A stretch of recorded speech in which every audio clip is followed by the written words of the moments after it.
देवस्य धीमहि धियो यो नः प्रचोदयात्।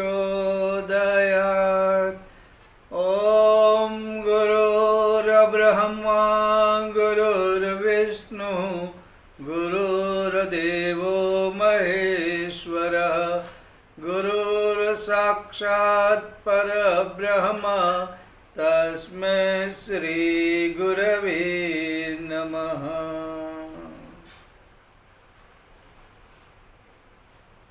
अयोध्या में रामलला की प्राण प्रतिष्ठा हो गई। बहुत आनंद, खुशी और श्रद्धा बढ़ गई। वर्षों का इंतजार पूरा हुआ और अभी मन बिल्कुल शांत है। बहुत अच्छा लगा है। भाव के आंसू कभी कभी आ जाते हैं, लेकिन भगवान राम ने बैठने को नहीं कहा है। अब दूसरा भव्य कार्यक्रम अश्वमेध यज्ञ मुंबई में होने जा रहा है। बहुत ही इंतज़ार करवाया। कितने श्रद्धालु रात दिन इसके लिए श्रम करते रहे, प्रयास के रूप में लोगों से मिलते रहे और अब अंतिम घड़ी आ गई है। 21 से 25 फरवरी कॉर्पोरेट ग्राउंड खारघर में ये होने जा रहा है और उसके लिए उतनी ही श्रद्धा, उतना ही श्रम, उतना ही काम करने के लिए श्रद्धालु रात दिन जागते हैं, घूमते हैं, प्रचार करते हैं, प्रसार करते हैं, लोगों को जानकारी देते हैं और अत्यंत प्रसन्न होते हैं कि हमारे इस जीवन में ये शुभ घड़ियाँ आ रही है। क्योंकि ये भी एक गौरव की बात है कि रामलला की प्राण प्रतिष्ठा हम जिंदा है तब हुई। अश्वमेध यज्ञ मुंबई के लिए भी एक ऐसी ही बात है कि चलो हमारे जीते जी यह यज्ञ हो रहा है, तो इसकी तैयारी हो रही है।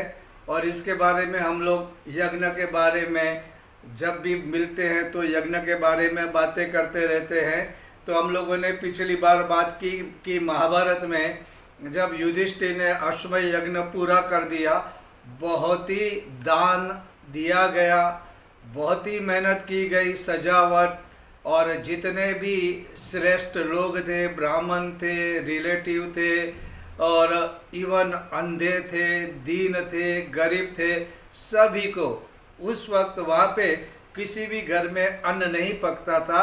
सारे लोग यहीं पे भोजन करते थे और इसकी बहुत प्रसन्नता होने लगी कि युधिष्ठिर ने इतना बड़ा यज्ञ किया, इतना दान किया।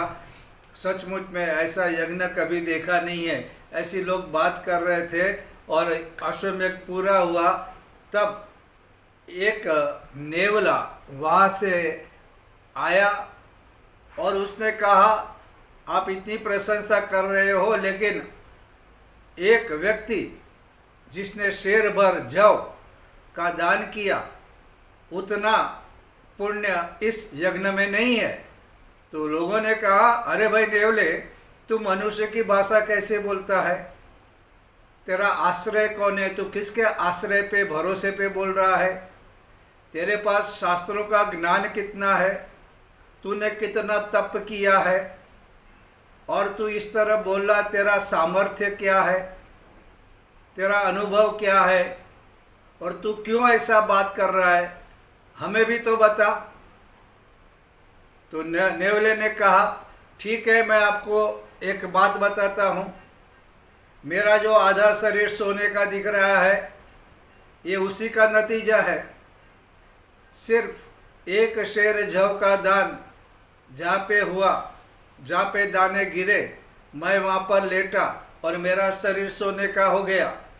इसी आशा में मैं यहाँ आया कि इतना बड़ा अश्वमेध यज्ञ हुआ है, इतना सारा दान हुआ है, तो मैं यहाँ पर आके लेटूंगा तो मेरा आधा शरीर जो बाकी है वह भी सोने का हो जाएगा।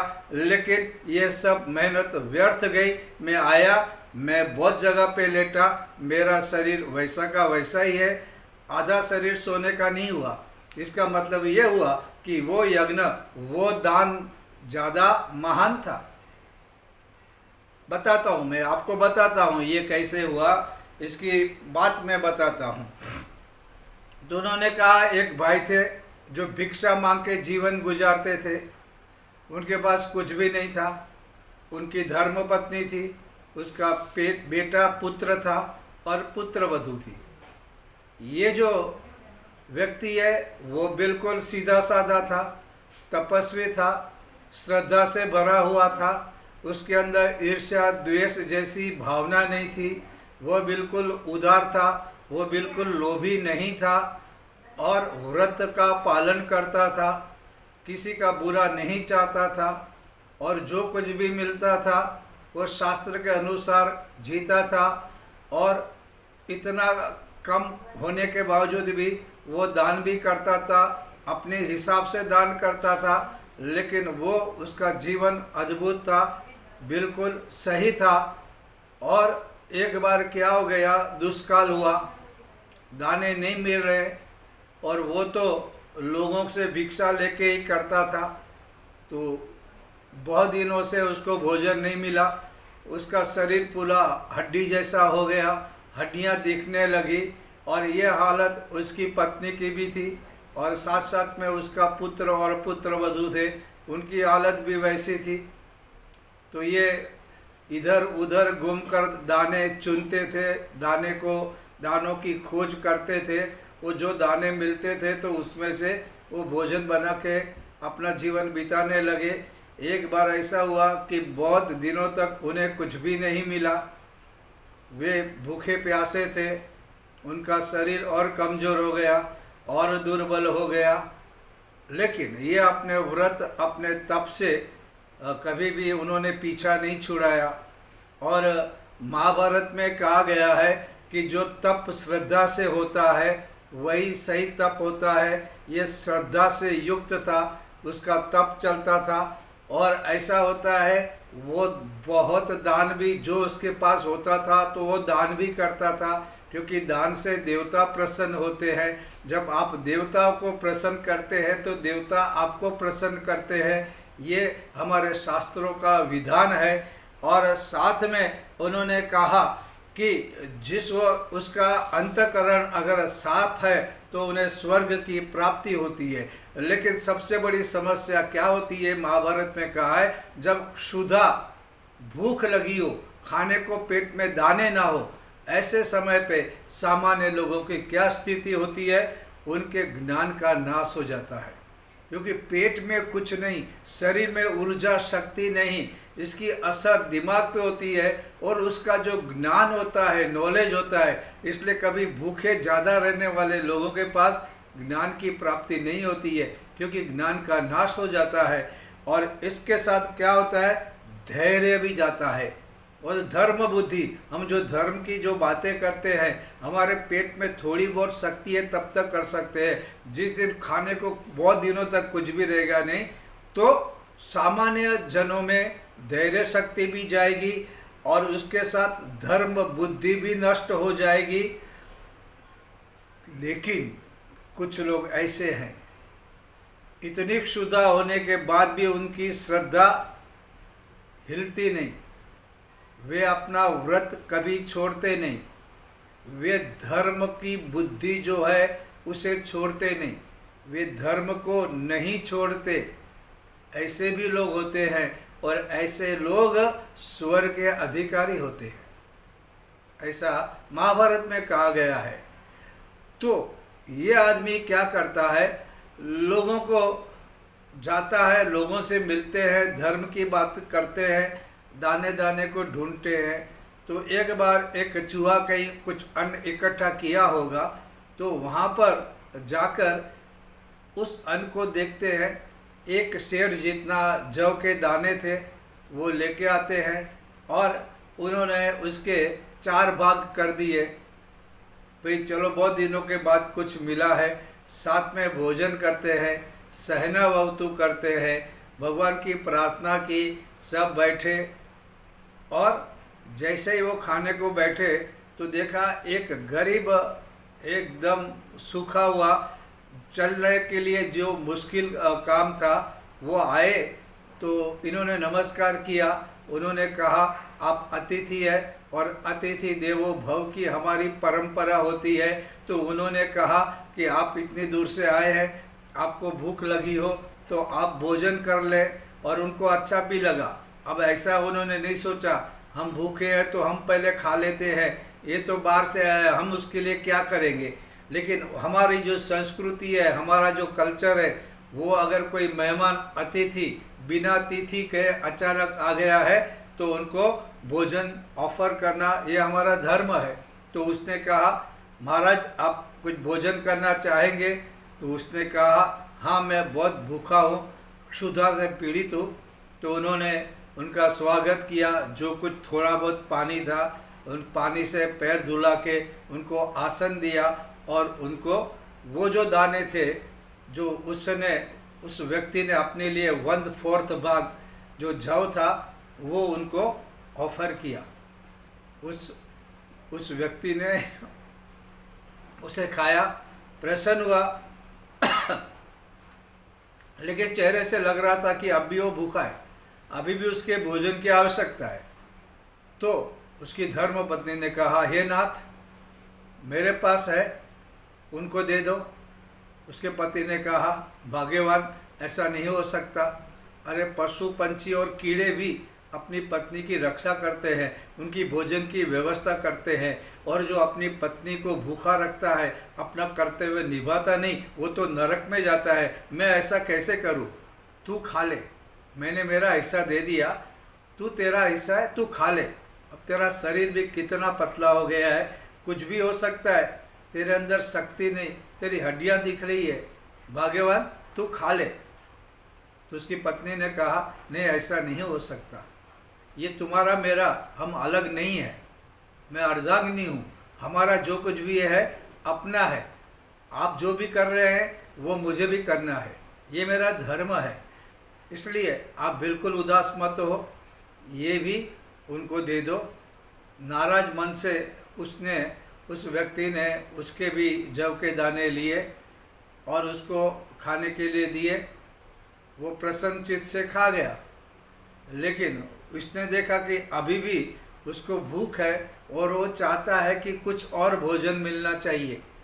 तो उसका जो पुत्र था, उस पुत्र ने कहा पिताजी आप फिक्र मत करो, आप ये मेरे जो दाने हैं उनको दे दो। पिताजी ने बोला अरे ये कैसे हो सकता है, तू मेरा पुत्र है, मेरा फर्ज है कि मैं तुझे पालूं, तू कितना कमज़ोर हो गया है, और ये जो है मेरा काम है, मैंने किया, तू तेरा भोजन कर ले, तू तो अभी जवान है, तुझे जीना है, तुझे बहुत कार्य आगे करने हैं, हम दोनों ने दे दिया, बस है, तुम दोनों खा लो। तो उसने कहा नहीं पिताजी, पिताजी के सुख दुख में जो साथ दे और पिताजी के मृत्यु के बाद भी जो श्राद्ध करे वही तो सही पुत्र है। आप तो जिंदा हो, मैं आपके बारे में, आपके धर्म में, आपके संस्कृति में हाथ न बटाऊँ, ऐसे कैसे हो सकता है। आप फिक्र मत करो पिताजी, आप मेरा भी जो भोजन है उसे दे दो। और पिताजी ने वही किया, उनको दिया। उस व्यक्ति ने उसको खाया, लेकिन अभी भी लग रहा था चेहरे से कि उनको चाहिए। ये परेशान हो गए, अब क्या करना। तो पुत्र वधू ने कहा आप मेरे गुरु के गुरु हैं, क्योंकि एक गुरु होता है जिससे हम मंत्र दीक्षा जीवन का लेते हैं, लेकिन पति को भी गुरु कहा है।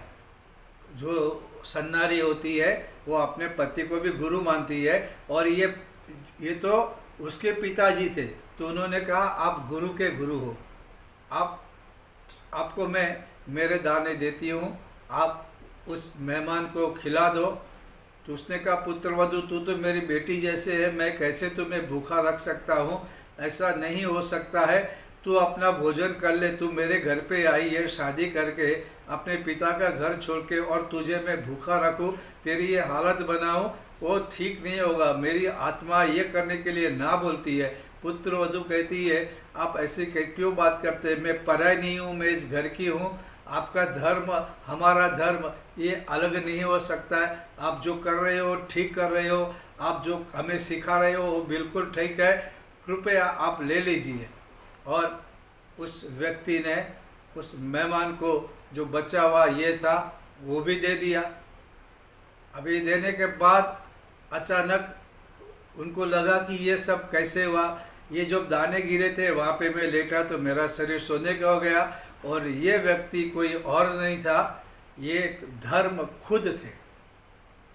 ये धर्म आकर इनके पास आया और देखा कि ये सब कुछ दे रहे हैं। उन्होंने फौरन इन चारों को कहा अब स्वर्ग का विमान आया है, तुम बैठ जाओ, तुम्हें सीधा स्वर्ग जाना है। होता क्या है कि स्वर्ग भी ऐसा ही नहीं मिलता है, उसके पीछे बहुत कुछ त्याग करना पड़ता है, उसके अंदर सच्चाई होनी चाहिए, उसके अंदर तुम्हारे पास शुद्ध मन होना चाहिए, तभी तुम कर सकते हो, वरसा नहीं। ऐसा द्रव्य अगर नहीं है तो आप जल का भी अगर दान करते हैं तो भी आपको मिलता है। महाभारत में ये उन्होंने अच्छी तरह समझाया है कि अगर आपके पास 1000 रुपया है और 1000 रुपया है और आप दान देना चाहते हैं, आप 100 रुपया दान दिया, और उसी समय कोई गरीब आदमी है जिसके पास पैसा नहीं है, उसके पास सिर्फ 100 रुपया है, तो वह 10 रुपया भी दान करता है। और किसी के पास 10 रुपया भी नहीं है और वो जल का दान करता है, तो सबको जो फल मिलेगा ना वो इक्वल मिलेगा। 1000 रुपया दिया है उसको ज़्यादा फल मिलेगा, 100 रुपया दिया है उसको कम मिलेगा, और सिर्फ जल दिया है उसको और कम मिलेगा, ऐसा नहीं। आदमियों के पास ऐसा होता है, आदमी करते हैं जो ज़्यादा देते हैं उसको वीआईपी पास मिलेगा, उसकी प्रसन्नता की जाएगी, सब कुछ किया जाएगा। लेकिन इनको भगवान के पास कैसा है, इक्वल, क्योंकि वो उसकी जो भावना, श्रद्धा, नीतिमत्ता और दान के परसेंटेज 1000 है, 100 ठीक है, 100 है 10 दे दो, 10 नहीं है जल का दान करो। आपको देने की वृत्ति भगवान देखता है, आपकी भावना भगवान देखता है, आपकी श्रद्धा भगवान देखता है, आपकी नीति की इनकम भगवान देखता है। आप बेईमानी करके, ये ऐसा महाभारत में बोला है कि एक आदमी ने गायों की सेवा करके गायों का दान किया, लेकिन एक गाय दूसरे की थी, उसको भी अपने नाम से दान कर दिया, उसको भगवान ने नरक दिया। इसका मतलब क्या होता है, अगर आपके पास पैसा दूसरों के हैं तो आप दूसरे के नाम से ही लिखवाओ, अपने नाम पे मत लिखवाओ, क्योंकि वो भी बहुत बड़ा पाप है। जिसका पैसा है उसके नाम से आपको दान करना होता है।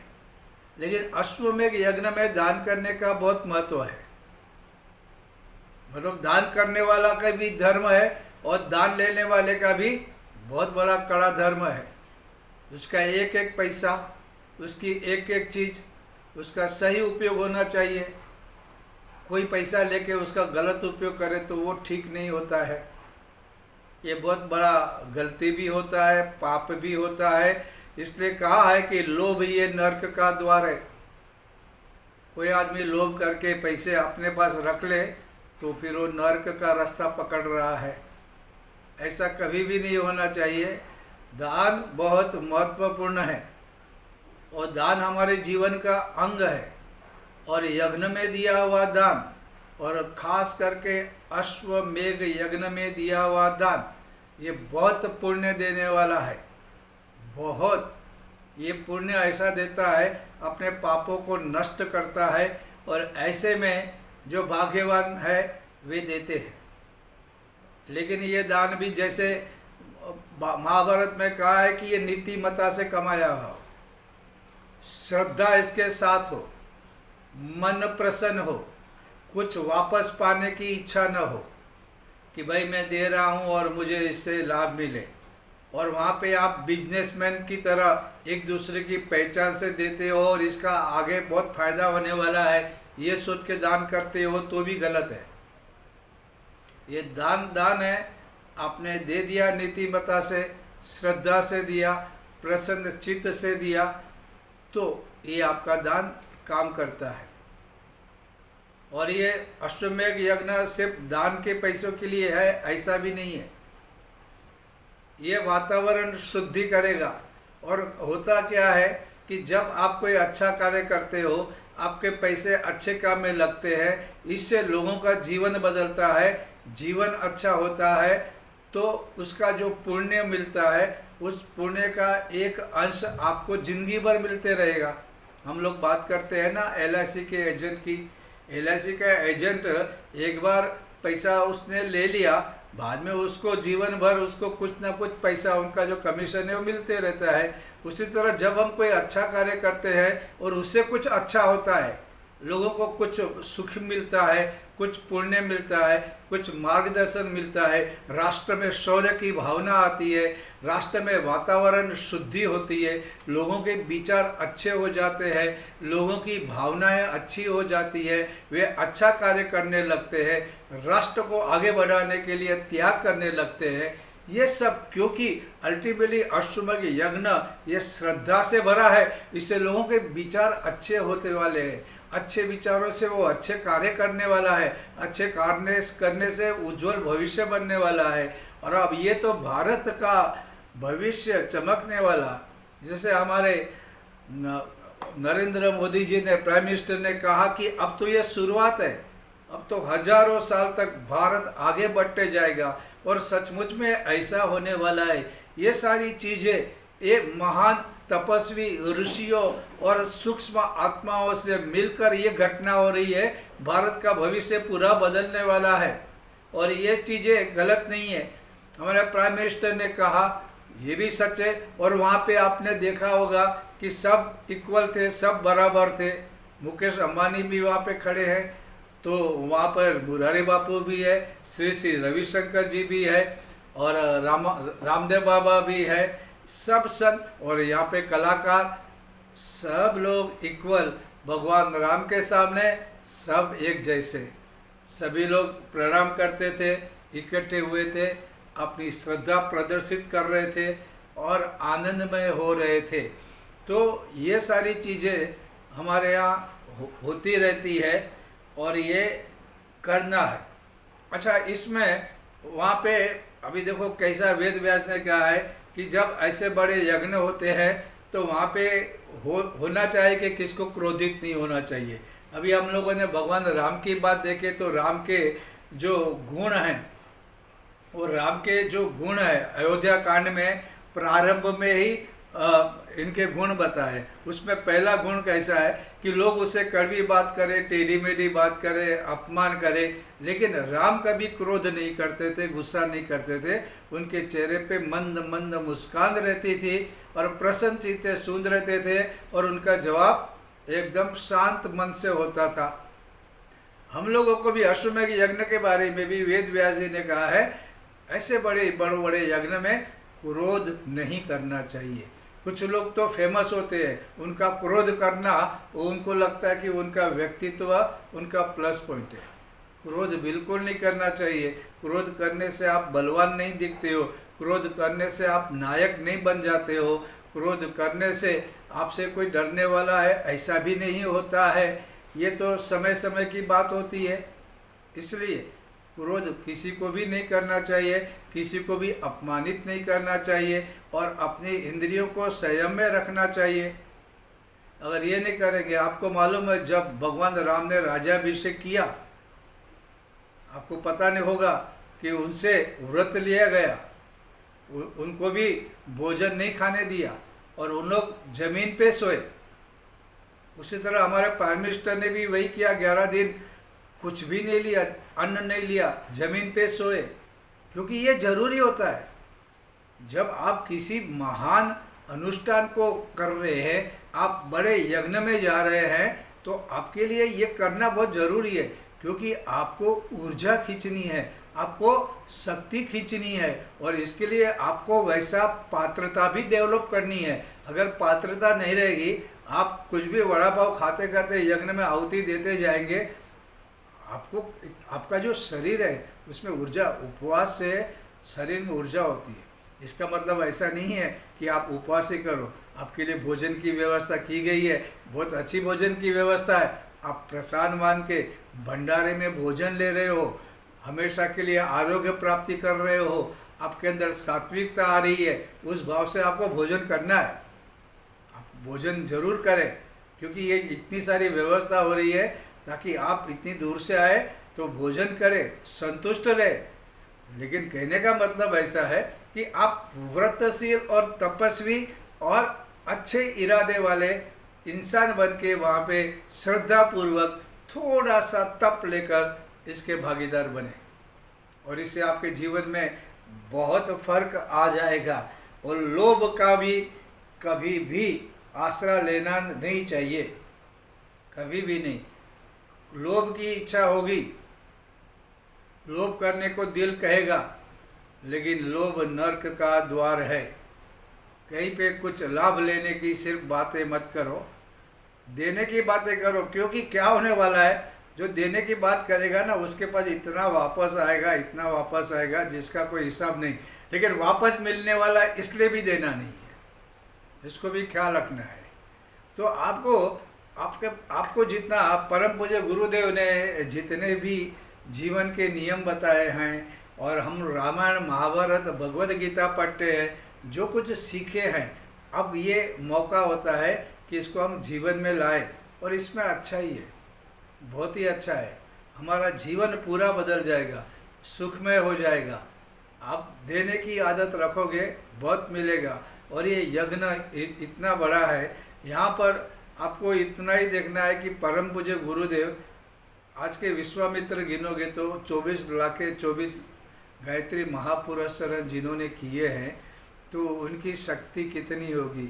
और उनके लिए ज़रूरी नहीं कि उनका शरीर ही हो, वो सूक्ष्म और कारण शरीर से इतना काम करते हैं। और इसके लिए आप इसका अनुभव करना, लेकिन स्वार्थ बुद्धि रहित, दिल बड़ा, अयम निज परो वेति, ये जो भावना है, ये मेरा है, ये तेरा है, वैसा नहीं करके सब लोगों को यज्ञ में भागीदार बने। सबको आप सलाह दो, आप उनको मदद करो, उनको सहारा बनो। कोई बड़े लोग आ जाए, कोई वृद्ध आ जाए, तो उनको सपोर्ट करना है। और यहाँ पे सब भूमि गोपाल की है, सबके लिए है। यहाँ कुछ खास व्यक्ति के लिए, खास लोगों के लिए बिल्कुल नहीं है। ऐसा भी कोई करता है तो वो ठीक नहीं रहेगा। आप सबके लिए ये यज्ञ है। ये यज्ञ किसी जाति पाति ग्रुप के लिए बिल्कुल नहीं है, किसी ग्रुप के लिए नहीं है, सब के लिए इक्वल। या भगवान के पास सब बराबर है, और सब लोग यज्ञ में भाग ले, आराम से भाग ले, बिल्कुल अपना जो अनुशासन है उसका पालन करते रहे। परम पूज्य गुरुदेव की इतना सारा साहित्य, इतनी सारी किताबें हैं, उसको लेने का अभी से आप मानसिक तैयार रहो। यज्ञ के बाद अगर आप सांस्कृतिक बड़े बड़े कार्यक्रम भी देखना, उसकी मज़ा और है। और परम पूज्य गुरुदेव का जो साहित्य है, उनकी किताबें छोटी छोटी भी है, बड़ी बड़ी भी है। बदल जाएगा जीवन, सचमुच में मालूम नहीं कौन सी किताब पढ़ोगे और आपका जीवन बदल जाएगा। हमारे लोगों का जीवन वैसा ही पढ़ा है। कोई गुरुदेव के एक छोटा साहित्य पढ़ा और हमको विचार भाए, फिर अंदर गए और हमारा जीवन पूरा बदल गया। आपका भी हो सकता है, और जीवन बदल जाएगा मतलब अच्छे के लिए बदल जाएगा। अच्छाई और भलाई और सच्चाई, ये सब जीवन में आने लगता है ना, तो जीवन बहुत बढ़िया बन जाता है, शानदार जीवन बनता है। आन बान शान की जो बात करते हैं ना, जो भगवान को मानता है, भगवान की राह पे चलता है, ऋषियों का चिंतन करता है, उनका जीवन वैसे ही बनता है। तो हम लोग अभी आज के लिए इतनी बात करते हैं। नेक्स्ट टाइम हम लोग करेंगे, भगवान कृष्ण ने गीता में यज्ञ के प्रकार के बारे में जो बातचीत की है ना, वो भी देख लेंगे। तो क्या हो जाएगा, जब हम सचमुच में यज्ञ में जाएंगे और आहुति देंगे, तो ये सारी समझ, ये सारी सोच, ये सारी विचार, ये सारा तत्वज्ञान हमारे पास रहेगा। तो हमारी भावना और हम आहुति देंगे, तब हमारी जो इच्छाएं होगी ना वो पूरी दैवी होगी, डिवाइन रहेगी। तो आज के लिए बस